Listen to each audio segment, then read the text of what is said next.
Hi guys, welcome to this YouTube channel. This is Never Age TV. Please like and subscribe to this channel.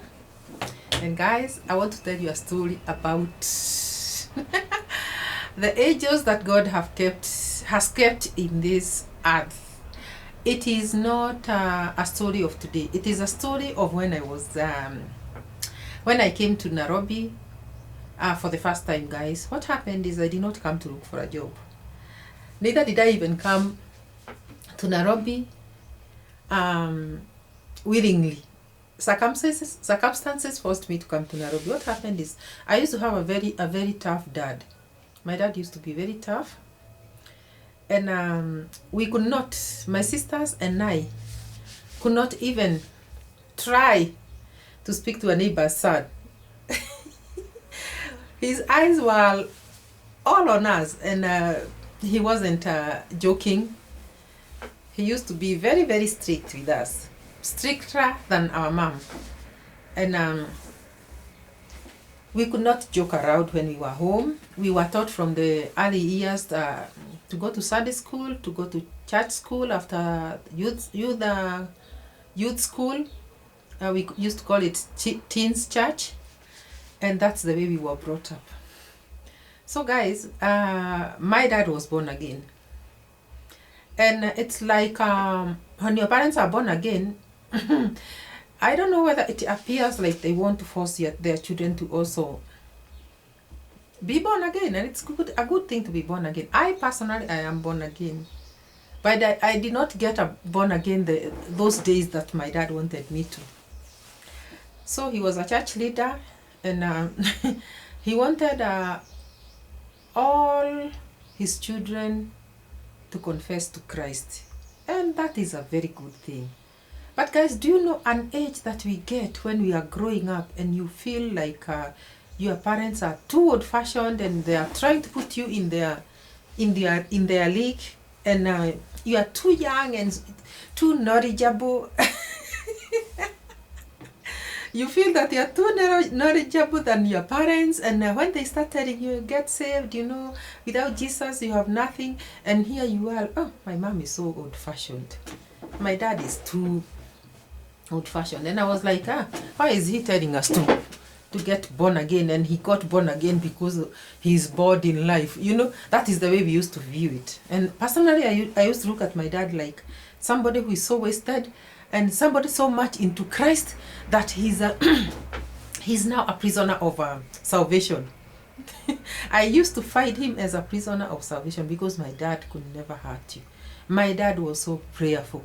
All the time he was praying. You could go to his room and find him praying every time. Whenever he was free, I used to know my dad as a person who used to take a nap in the afternoons. But guys, do you know my dad would not even after lunch, would not take a nap. I'm talking of weekends, because weekdays he used to work. My dad would not take a nap without praying.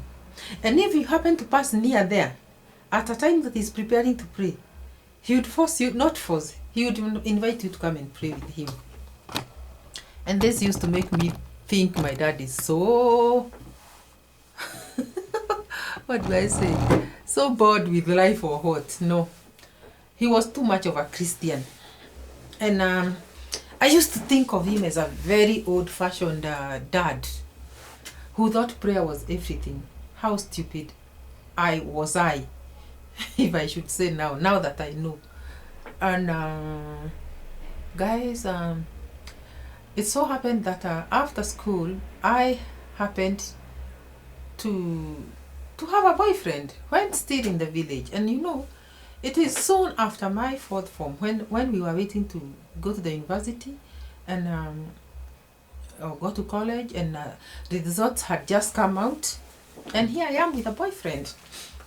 I was with him in the teens church, and I used to feel very loved because the boy used to tell me how beautiful I was, and used to pamper me with chocolates because he used to come from a very wealthy family, according to the standards of those days, and things like chocolates were not very affordable in our... By the way, people like us never even knew things like chocolates when we were growing up. Things like sausages, we never even had an opportunity to taste them. By the way, do you know we even had a black and white TV? A very small one. And in their home, there was a color TV. So this family was well up. And when you are loved by a boy from such a home, you are together in the teens church, and then a boy like that tells you that you are very beautiful. Oh, wow. And to you parents who have beautiful daughters who are not exposed. I could break into pieces on hearing that. And though my dad used to be very, very strict, whenever I used to speak to this, let me call him boyfriend, because he ended up becoming one. I was lost for energy. I was lost for reasoning capacity. I was lost for everything, and I couldn't even reason like a child who has been brought up in a Christian home. I used to just be there, and my answer to him was always yes. So he one time brought me chocolate. Had I even tasted a chocolate? I remember it was my birthday. And I just, you'll not believe that there are children who went up to fourth form without even tasting chocolate. I had not. I came from a very humble family, and during our days, it wasn't easy. Some of these things were luxuries, and I don't even think they were available. That particular time, I was telling you a story about how I came to Nairobi, and that particular time, I did not get home in good time after the church service. And because my dad used to be a pastor in that church, he knew the time the church was ending, the teens church. And on reaching home, proceeded to just taking his nap like he used to do. That was after church. And I did not get home. So on waking up, he called on me and I was not there.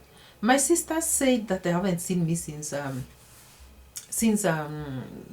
church service. And my dad was like, where did she go?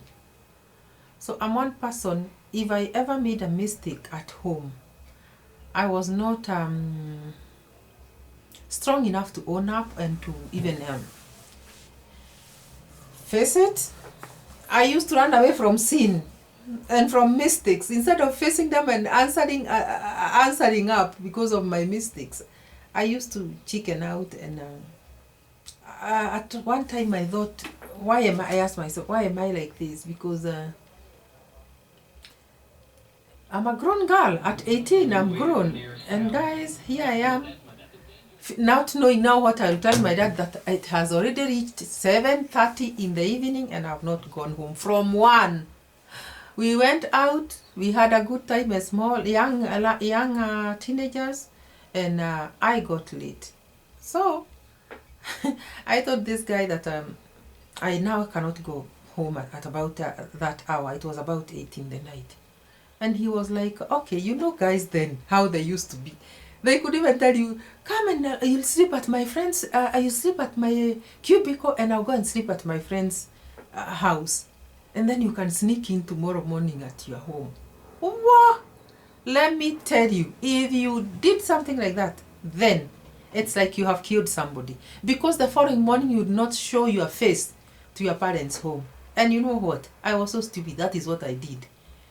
He told me, okay, come and spend the night in my cubicle, because his cubicle, of course, the boys' cubicles used to be outside their parents' homes or behind their parents' home, but in the compound.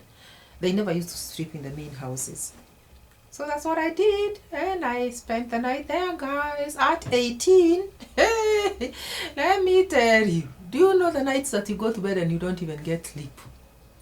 I could not even sleep because I knew the following morning I'm in hot soup.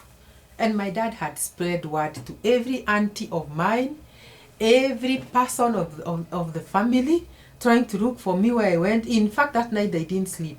They looked for me everywhere. They looked for me everywhere. Do you know they even came to the home that I was in? Because it was in the neighborhood. And I could hear them ask the mother to my boyfriend, whether I've been seen around. And they say they are not seen. Actually, they are not seen me. You know the way we used to sneak into homes without being recognized. And guys, let me tell you something. I came to Nairobi that way because the following morning I could not go home. Because I would have been killed. Killed as in being killed. And that is the truth. So, throughout the night I didn't sleep. And my dad I had him say, if I don't get her today, if I don't get her by tomorrow, I'll go and report at the police station.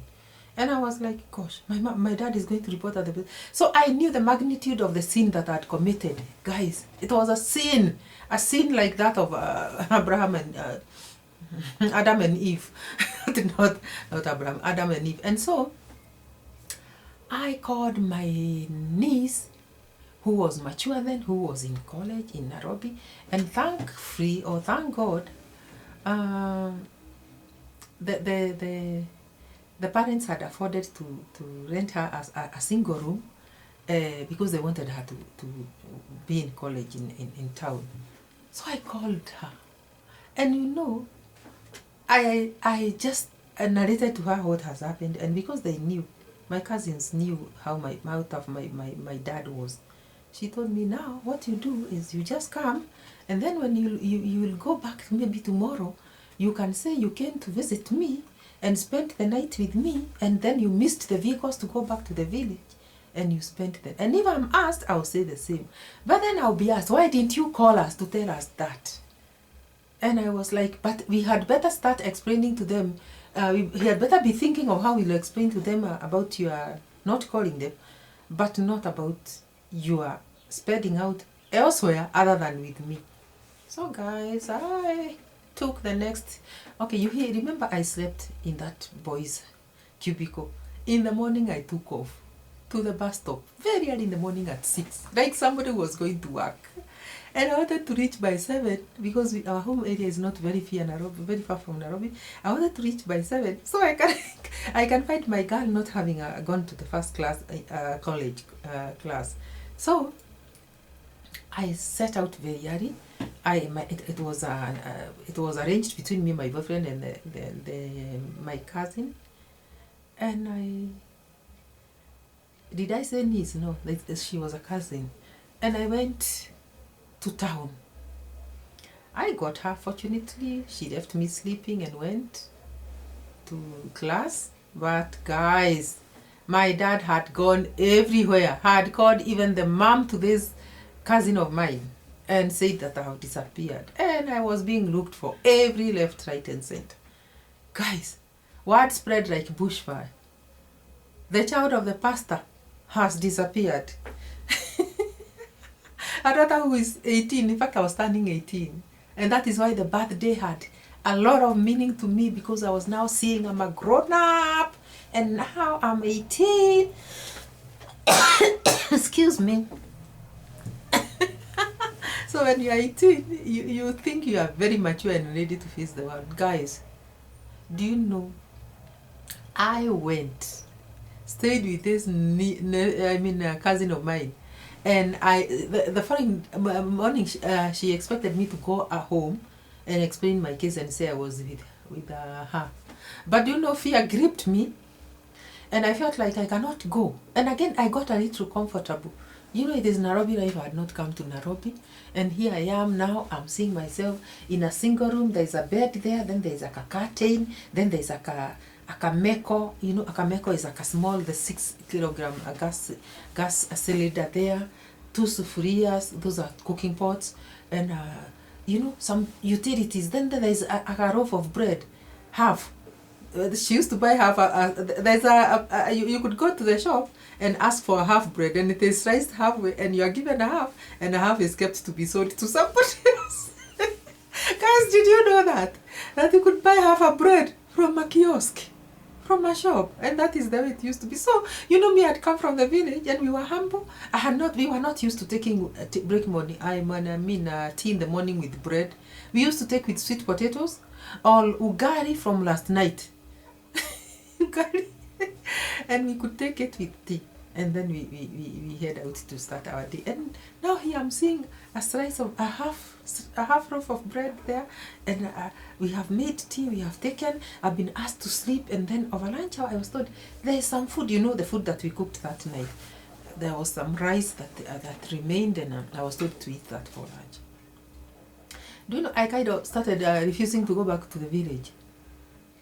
My cousin was like, see when, and I was like, no, let me think of going tomorrow, I'm fearing. And now she insisted, because she said it is going to be reported at the police station, and I can even be announced in the radio that I've gone missing after 2 days.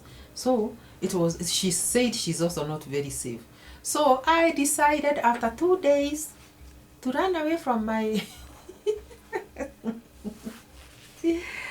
from my cousin's single room. And this time I had made contacts with friends that I was schooling with, and I realized there was another one who was in town, and this time she was in a kakibarua, is a cashew job somewhere. And I called her, and she was like, okay, I stay in this and that. I said, can you come for me, or can I come, give me the directions? And we met at a place called Gara. So I proceeded to meet that other girlfriend of mine. I have now run away from my cousin's single room. And I went and met this girl. And this girl had started life early. So she was like, they don't care girls. That is how I came to Nairobi, guys. From that time when I met that girl, do you know, I never even went back home. She got me a Kakasho job in town. We used to sell batteries for cars. You know these batteries? Car batteries. Battery. We used to sell, she got me a job where she was working, the next door, and I started selling car batteries after school instead of going to college. And my parents were ready to take me there, and I had done well. So guys, I started there, and I continued staying with her for some time. Later, I sent word at home that my parents should be told not to look for me. And they were so devastated, guys. They were so devastated. I said I was safe, but they couldn't hold it. They looked for me everywhere, until I said, now that I have even gotten myself a job, I'll just tell them where I am. And I'll say it is a job that I was called to come and work. And they were like, why didn't you go to college first before looking for a job? And I was like, no, when I went to church and we were told there was that interview, I took a matatu and I decided to surprise you guys. I went and, you know, but we didn't do the interview the following day, so I decided to wait until I give you positive news. So I waited, you know those stories that you tell, luring stories that don't have an end, that are very stupid. I told my parents those stories, but do you know, in the long run, they tried to pull me out of Nairobi. They couldn't. But at last, they later, now after some 2-3 months, my job ended and I went now back home. So guys, that is the time I was now taken to college, because at least I couldn't even pay the rent, and there was nothing else I would do in the city. So I went there, and guys, one step in this life can mess you completely.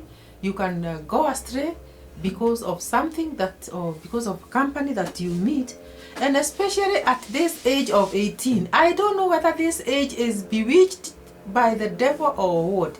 When at 18 you feel like, because you have matured, you feel like you can, whereas you can't. You can't. Girls, let me tell you, if you watch this video, at 18 there is nothing you can do. You can't even support, you cannot even feed your stomach. Do not even go thinking that you can, because you'll end up disappointing your parents very badly. Thank God I was rescued in good time and I was taken back. And guys, here I am today because I was taken to school. Had I just continued with that trend, I would have messed my life to this day. The devil is a liar. Do not let the devil come and lie in your life. Guys, please like and subscribe to my channel, Never Age TV, and see you in the next one. Bye.